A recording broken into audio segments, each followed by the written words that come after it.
अस्सलामु अलैकुम वरहमतुल्लाहि वबरकातुह। मुरसल की तकवीयत का मसला।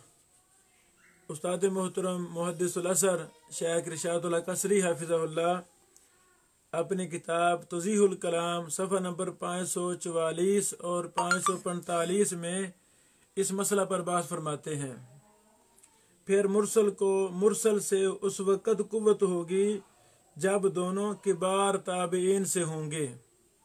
खैरुल कलाम सफ़ा नंबर 353। मगर मुअल्लिफ अहसनुल कलाम लिखते हैं, एतजाद के लिए किबार ताबईन की कोई कैद नहीं।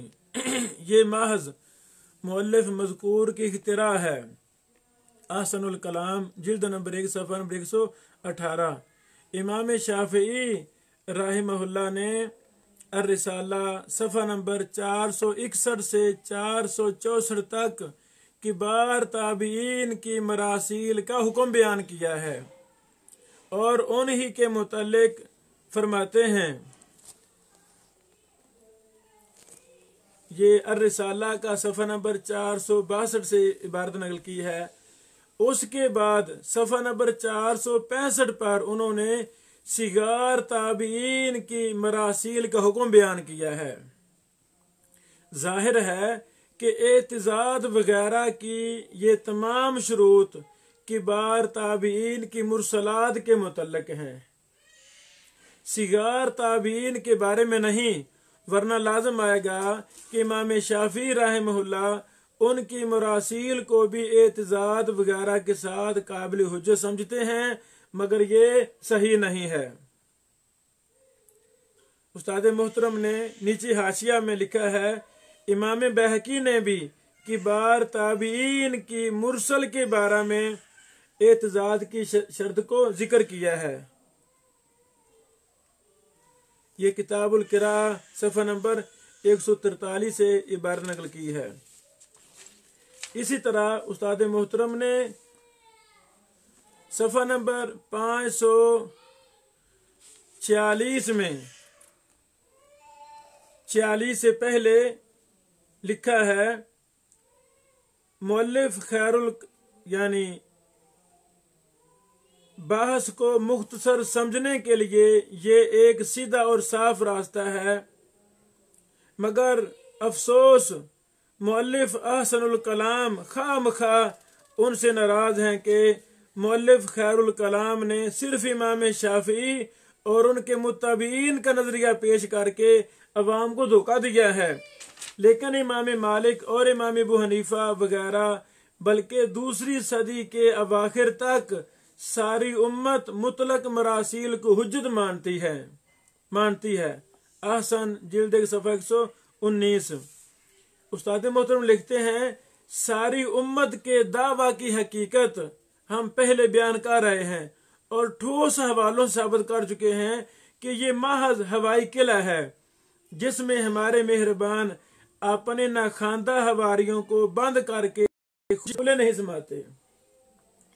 फिर ये नजरिया इमाम शाफी और उनके मुत्तबीन का ही नहीं बल्कि अक्सर मुतकद्दमीन का भी यही मसलक है कि तबका ऊला यानी किबार ताबीन ही की मरासील हुज्जत हैं। इसके बाद उस्ताद मोहतरम ने कई एक अकवाल नकल किए हैं और अहनाफ के इस बातिल उसूल का रद्द किया है।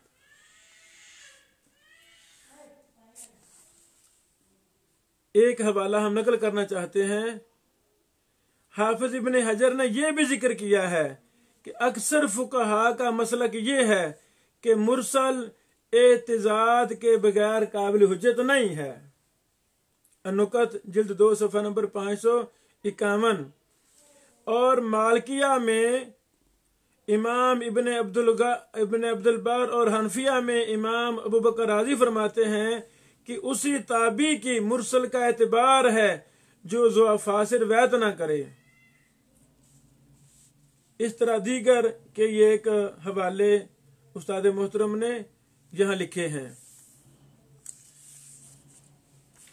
यानी ये आगे भी इसी मसला पर बहस है।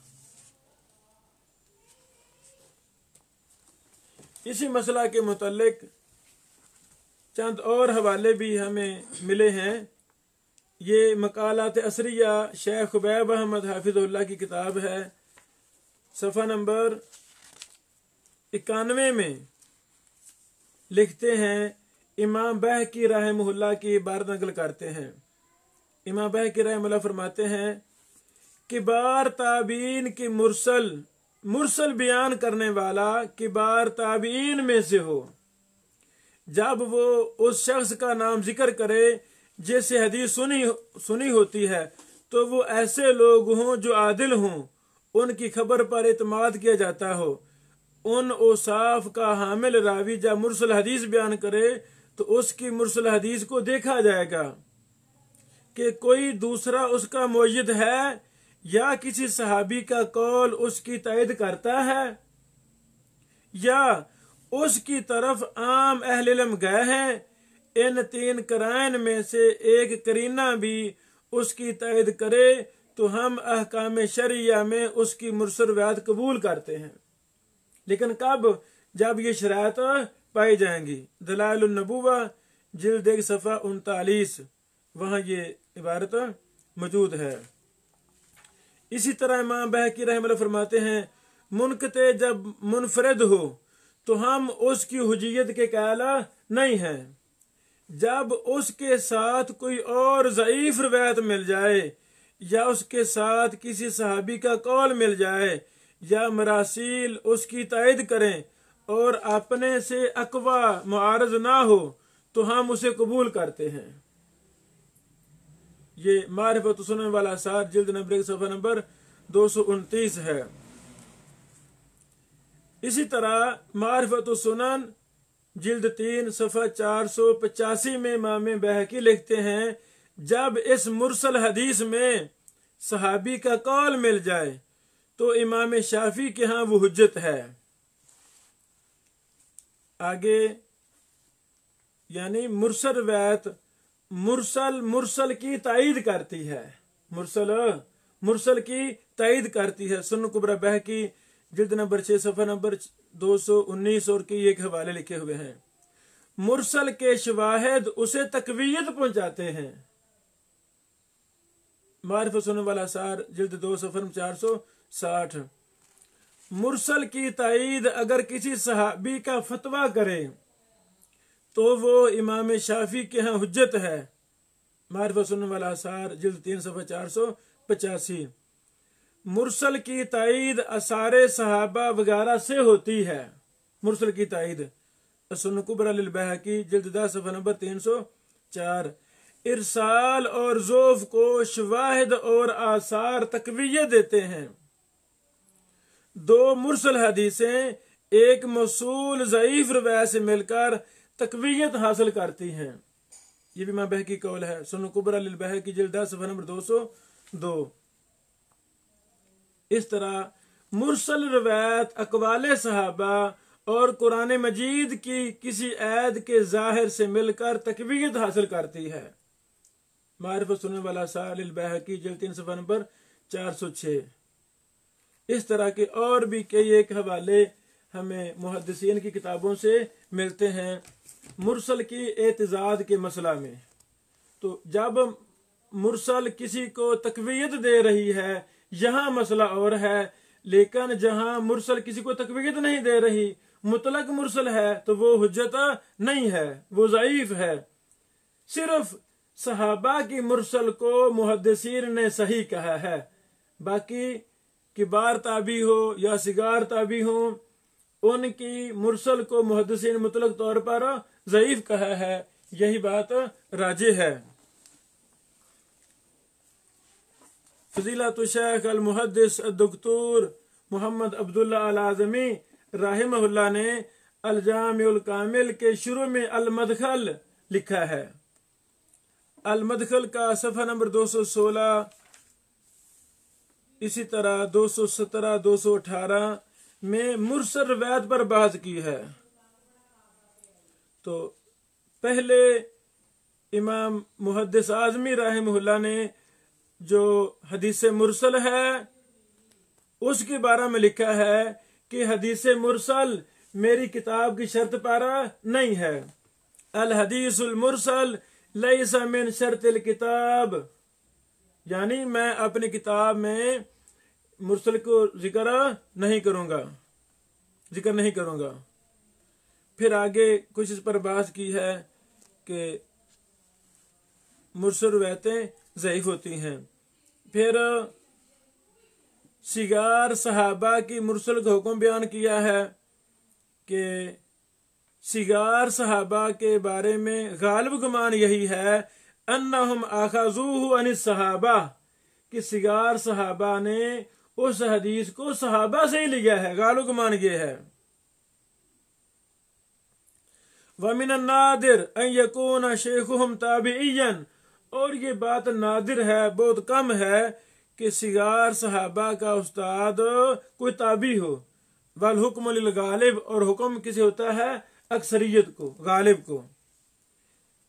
एक और शेख मोहतरम मुहद्दिस अब्दुल्ला अल आज़मी रहमहुल्लाह ने अल मदखल सफ़ा 217 में बात की है, इज़ा रवा रावी हदीस मुस्नद व मुरसला फल हुक्म लिल मुस्नद।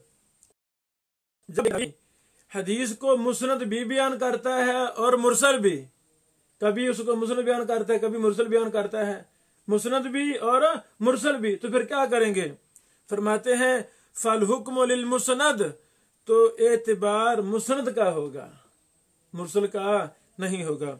नीचे मिसाल दी है अबू दाऊद की हदीस नंबर 4513 नंबर हदीस मिसाल दी है और साबित किया है कि वल हुक्म लिल मुस्नद लिमा फीही ज़ियादतु इल्मिन, और हुक्म मुस्नद का ही मोतबर होगा, मुस्नद माना जाएगा, क्योंकि इसमें इल्म ज्यादा है, ज्यादा इल्म है। इल्ला अन तकूना हुनाका कराइन तुरज्जिहुल मुरसल, हाँ अगर वहां कोई कराइन हो, खारजी कराइन हो जो मुरसल को तरजीह दे रहे हों, तो फिर हम मुरसल को भी तरजीह देंगे। यानी मुस्नद भी बयान कर रहा है और मुरसल भी, तो अक्सर हुक्म क्या है कि हम उसको मुस्नद समझेंगे। लेकिन अगर दलाल मिल जाए कि यहाँ मुरसल राजी है, तो वहां हम मुरसल को ही राजी करार देंगे। इसी तरह ये अलजामिल कामिल जो हमने शाया की दार इब्न बशीर की तरफ से मकतब बैतुस्सलाम की शराकत के साथ, ये वो नुस्खा है, अल्लाह ताला से कबूल फरमाए। इसी तरह शेख आज़मी रहमतुल्लाह की एक दूसरी किताब है, यानी उस उलूम हदीस की मोजम, वहां भी शेख रहमतुल्लाह ने मुरसल के कई मसाइल पर बात की है। इस तरह मुरसल की कई बहुत ज्यादा बहूस हैं, लेकिन अक्सर का हमने इहाता करने की कोशिश की है। जो हम बारहा ये बातें करते रहते हैं आप अहबाब के सामने कि तखस्सुसाती मुताला इंसान को अपने फन का माहिर बना देता है, तो उसका यही है। हम असर उलमा मुहद्दिसीन की किताबें, सलफ की किताबें, खलफ की किताबें, जितने भी किताबें आपके पास हैं, शामिला है, PDF है, गूगल है, हर तरह से हम सर्च करें, चीजें इकट्ठी करें, असल हवाले चेक करें, तो यही तखस्सुसाती मुताला है। और फिर मैंने ये भी अपने लेक्चरों में कहा कि जो शख्स उलूम हदीस में जरह व तदील में पुख्तगी हासिल करना चाहता है, वो मेरे उस्ताद मोहतरम शेख इरशादुल्लाह कसरी हाफिज़हुल्लाह की किताब तौज़ीहुल कलाम, इला सुनन फिल मीज़ान वगैरह को लाजम पकड़े। ये किताबें उलूम हदीस से भरी हुई हैं, जरह व तदील से, इल्ल से भरी हुई हैं। तो ये बतौर मिसाल मैंने मुरसल की बहस उस्ताद मोहतरम की किताब से आपको चीजें पढ़ के सुनाई हैं, ताकि ये यकीन हो जाए आपको कि वाक़अतन उस्ताद मोहतरम शेख कसरी साहब हाफिज़हुल्लाह की किताबें उलूम हदीस से भरी हुई हैं। बारकल्लाहु फीकुम। अस्सलामु अलैकुम व रहमतुल्लाहि व बरकातुहू।